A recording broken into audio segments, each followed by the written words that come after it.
Feeling overwhelmed by time constraints? You're not alone. Many writers struggle to balance their creative process with life's demands.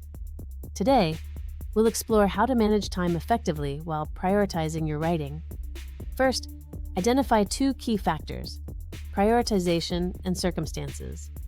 Prioritization helps set what matters most. Understanding your circumstances allows for flexibility. Now, let's discuss 3 essential skills.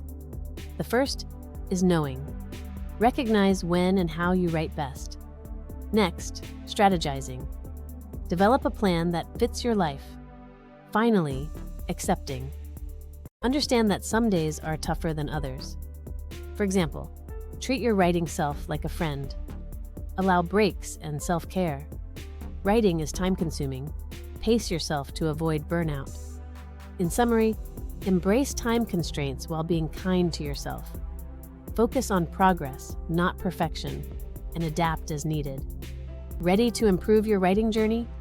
Start today by creating a realistic writing schedule. Follow The Writing Co. for more writing videos and tips.